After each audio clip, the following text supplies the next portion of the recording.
Guys আজকে ম্যাচের ভিতর পড়ে যায় এমন একটা স্ট্রিমার যে ভবিষ্যতে কি হবে সেটাও বলতে পারে। কেন বলতেছি সামনে বুঝতে পারবেন। আর সে কিন্তু আমাকে রিপোর্টও দিয়ে দেয়। মুন্না লাগা মুন্না ভাইকে রিপোর্ট হ্যাকার। তো ম্যাচের শুরু থেকে দেখায় এখানে টুইনস ভাইকে নক করে দেয়, আর টুইনস ভাই আমাকে বলে যে একটা এনিমি ফুল ড্যামেজ রাশ করে দাও। তো রাশ করে একটাকে নক করে দিই।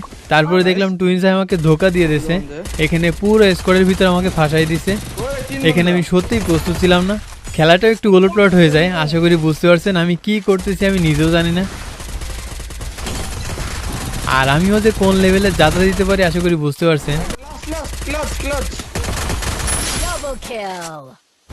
তো এখানে বডি স্কোরটাকে ওয়াইপ আউট করে দিই। এরপরে কিন্তু পসিনোকে এনিমি খুঁজতে থাকি, কিন্তু একটা এনিমি স্নাইপার দিয়ে আসমকে হেডশট দিয়ে দেয়। পরে দেখি এটাই সেই স্ট্রিমারটা, মানে সাকিব ভাই। তো তার কাম থেকে দেখেন ভাই আমার সেন্সি এরকম হইছে কেন? তো সাকিব ভাই যেহেতু আমাকে মারছে ভাবলাম রিভেঞ্জ তো নিতে হবে, যার জন্য রিভাইভ পেয়ে সাকিব ভাইকে খুঁজতে থাকি আর পেয়েও যাই। তো প্রথমেই তাকে অন ট্যাপ দিয়ে দিই। তো তার কাম থেকেও দেখেন বড় লোক কেউ আসনি রে।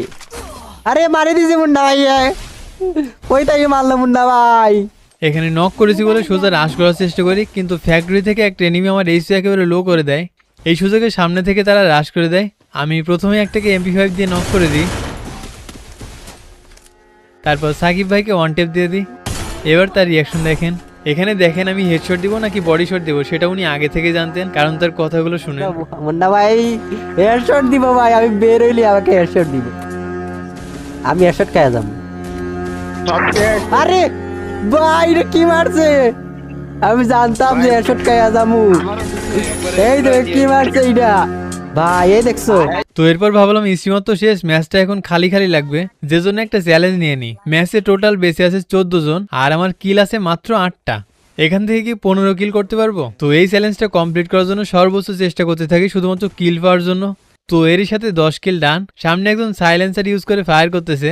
প্লেয়ারটার কনফিডেন্সটা দেখেন, সামনে পিছনে কি আছে সেটা দেখার নয়। তো এরপর ওদিকে আমার টিমমেটকে নক করে দেয়, আমিও এখান থেকে তাকে নক করে দিই। তারপর উপর থেকে আরেকটাকেও ওয়ান টেপ দিয়ে আমার চ্যালেঞ্জটা কমপ্লিটের আরও এক ধাপ এগিয়ে যায়। তারপর আরেকটাকেও নক করে দিই। এরপরে একটা কিল চুরি করছিলাম সেটা আর গর্ব করে না দেখায়। তো এরপরই সামনে কিন্তু টুইনস ভাইকে নক করে দেয়। ভাবলাম এখান থেকে যদি আরও একটা দুইটা কিল নিতে পারি তাহলে ভালো কিছু হবে আশা করি। তো এরই সাথে 18 কিলের সাথে ম্যাচটা বুয়া হয়ে যায়। তো ভালো থাকুন সবাই, টাটা। तो ऐसे भी हो गया लास्ट टाइम फिर बंदे भी मार दिए ना।